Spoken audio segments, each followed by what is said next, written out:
ये न्यूज को पेश करते हैं हैदराबाद होम अप्लायंसेज।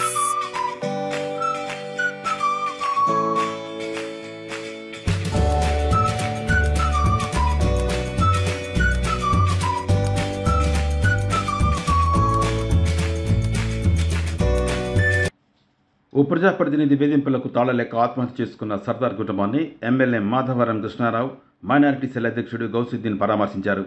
ఈ సందర్భంగా ఎమ్మెల్యే మాధవరం కృష్ణారావు మాట్లాడుతూ పలు కీలక వ్యాఖ్యలు చేశారు. కాంగ్రెస్ పార్టీలో చేరానని లేకపోతే కట్టుకున్న ఇళ్లను కూల్చివేస్తానని బోరబండ కార్పొరేటర్ బాబా ఫసీదును శపథం చేశారని అన్నారు. అధికారాన్ని అడ్డు పెట్టుకుని జీహెచ్ఎంసీ అధికారులతో బీఆర్ఎస్ పార్టీ కార్యకర్తల ఇళ్లను సీజ్ చేయిస్తున్నారని మండిపడ్డారు. నిరుపేదలు ఇల్లు కట్టుకుంటే బోరబండ కార్పొరేటర్ లక్షల కొద్దీ వసూళ్లు చేస్తున్నారని ఆగ్రహం వ్యక్తం చేశారు. బీఆర్ఎస్ పార్టీలో ఉన్న నాయకుల ఇళ్లను కూల్చివేయడం లేదా సీజ్ చేయడమే కాంగ్రెస్ ప్రభుత్వం టార్గెట్ అని అన్నారు. బాధ పెట్టి వాళ్ళని ఏ రకంగా ఇబ్బంది పెడితే ఇలా సర్దార్ పైనుంచి చిన్న పిల్లలు ఉన్నప్పుడు కూడా బాధకు తట్టుకోలేక నా పిల్లల్ని నేను రక్షించుకోలేను, నా ఇల్లు డిమాలిషన్ చేస్తారేమని భయపడి భయభాంతులతోని పైనుంచి చనిపోవడం అంటే ఇది నిజంగా బాధాకర విషయం. ఇది ఆలోచన చేయాలి. పిసిసి అధ్యక్షుడు ఇక్కడ మా కార్యకర్తలు గెలిస్తే గెలిపించేటువంటి వ్యక్తులే ఇలా మా కార్యకర్తలను పానాలు కొలుస్తున్నారంటే ఇదంతా అన్యాయం. ఒకసారి పిసిసి అధ్యక్షుడు ఆలోచన చేసుకోండి. హైదరాబాద్ నగరంలో మీ కార్యకర్తలు కాంగ్రెస్ కార్యకర్త దుర్మార్గాలు అంతా ఇంత లేవు. బిల్డింగ్ కడితే పాపం ఉంది. పక్కకి ఈ నుంచి కనీసం 300 మీటర్ దూరంలో అయ్యప్ప సొసైటీ ఉంటుంది. మరి అయ్యప్ప సొసైటీలో 10-15 ఫ్లోర్లు పోతే 0 పర్మిషన్ ఉంటుంది. అది ముట్టరు. అది మాత్రం డబ్బులు వసూలు చేస్తారు, వాళ్ళని కొట్టారు. నిరుపేదలైనటువంటి సర్దారస్ వంటి వాళ్ళ మీదకి వచ్చి చిన్న 50 గజాల ఇల్లు కట్టుకుంటే వాళ్ళ గూలగొట్టి వాళ్ళ ప్రాణాన్ని ఇలా బలికొన్నారంటే ఈ కాంగ్రెస్ పార్టీ దుర్మార్గం ఏంటో తెలుస్తూ ఉంది. మేము ఇప్పుడు ఆలోచన చేస్తూ ఉన్నాం, ఈ ప్రజలను ఏ రకంగా కాపాడుకోవాలి. 10 సంవత్సరం టీఆర్ఎస్ పార్టీ ఉన్నప్పుడు ఏ నిరుపేద కట్టుకున్నా ఎవరికి ఇబ్బంది జరగకుండా చేశాం. ఇక్కడున్న స్థానిక ఎమ్మెల్యే ముందు నుంచి కూడా అదే ఆలోచనలో ఉన్నాడు.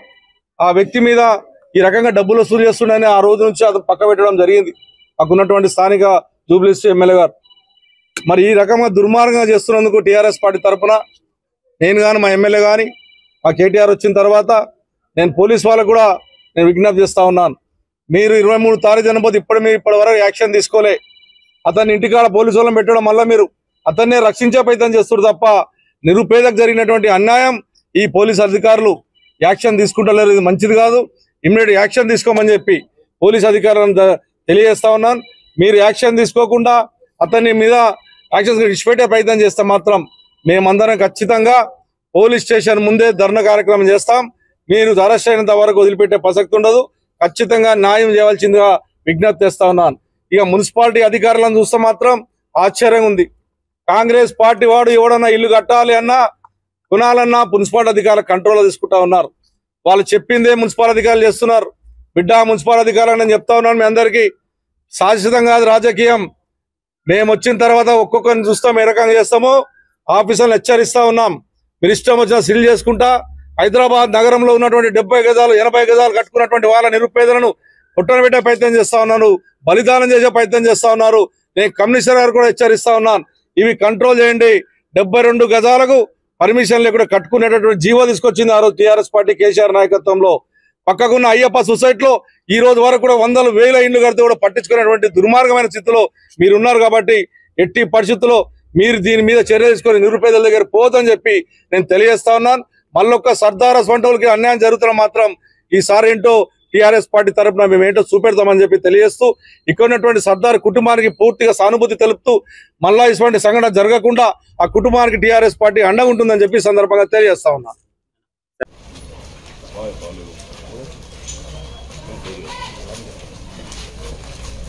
थोड़ा साइड पे